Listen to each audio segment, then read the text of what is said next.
Green core సంస్థ మీద ACP దాడులు చేశారు. మరి ఏం చేశారు ఏసీపీ దాడులు చేసి? అదొక పెద్ద సంస్థ, అనేక విషయాల్లో సమాజంకు ఉపయోగపడే కార్యక్రమాలు వాళ్ళు చేస్తున్నారు. ఇలా ఆ సంస్థ ద్వారా తెలంగాణ రాష్ట్రానికి ఆదాయం వస్తున్నది. ఇటువంటి సంస్థల మీద దాడులు చేస్తే, ఇటువంటి సంస్థలను ఇబ్బంది పెట్టే ప్రయత్నం చేస్తే, ఆ సంస్థలు ఏం చేస్తున్నాయి? తెలంగాణ ఇష్టపడి వేరే రాష్ట్రాల్లో వ్యాపారం చేస్తే ఇలా ఆదాయం ఎవరికి నష్టమవుతుంది?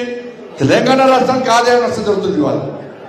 ఇవాళ గ్రీన్ కోర్ సంస్థ నుంచి కాంగ్రెస్ పార్టీకి పైసలు ముట్టలేదా? చెప్పాలా? రేవంత్ రెడ్డి గారిని సవాల్ చేస్తున్నా, గ్రీన్ కోర్ సంస్థ నుంచి కాంగ్రెస్ పార్టీకి పైసలు ముట్టినాయా ముట్టలేదా? ఇంతవరకు ఒక్క పైసా ముట్లే అని చెప్పి నువ్వు ప్రమాణం చేయి. కాంగ్రెస్ పార్టీ సవాల్ సిద్ధమా? గ్రీన్ కోర్ సంస్థ నుంచి కాంగ్రెస్ పార్టీకి చందా రూపేణ ఫండింగ్ ఏదో రకంగా పైసలు ముట్టినాయా ముట్టలేదా? పైసలు తీసుకుని బరాబరే. అరే కామన్ ఎవరు తీసుకుంటారు? భారతీయ జనతా పార్టీ తీసుకుంటారు, టీఆర్ఎస్ తీసుకుంటారు, కాంగ్రెస్ వాళ్ళు పార్టీని నడపాలంటే వాళ్ళ వీళ్ళ సహకారంతో ఎల్సీ నడుస్తాయి. పార్టీ నడుస్తాయి. ఎవరు జేబులో కూడా పైసలు పెట్టారు, కానీ పైసలు తీసుకుంటారు. మళ్ళా అదే సంస్థని ఇబ్బంది పెట్టే ప్రయత్నం చేస్తారు.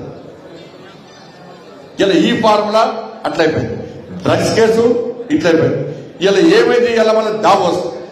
నేనేమంటున్నాను, దావోస్ వేరే దేశం పెట్టిన రాష్ట్ర ముఖ్యమంత్రి గారు మంత్రులు వేసుకుని టై కట్టిరు, షూట్ వేసుకుని పోయారు.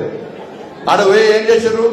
రెండు రాష్ట్రాల మధ్య, రెండు అందరి వ్యాపారస్తుల మధ్య మన మధ్య ఒప్పందం అట, ఎంఓయూ చేసుకున్నారట. ఆ 2014 నుంచి ఇప్పటి వరకు ఎంఓయూ నిజంగా వీళ్ళు చెప్పింది వాస్తవం అయితే 5 లక్షల కోట్ల వ్యాపారం జరగాలి. ఇక్కడ పెట్టుబడులు రావాలి, ఒక్క పైసా రాదే. మీరు అందరూ కూడా టీవీలు చెప్ప తెలంగాణకు గిన్ని పెట్టుబడులు వస్తున్నాయి. నేనేమంటున్నా అంటే 2014 నుంచి ఇప్పటి వరకు ఈ దావోస్ కు గతంలో కేసీఆర్ కొడుకు వేరు, ఆ ప్రభుత్వంలో వేరు, కాంగ్రెస్ పార్టీ వచ్చాక ఇదే రేవంత్ రెడ్డి గారు రెండోసారి వేరు.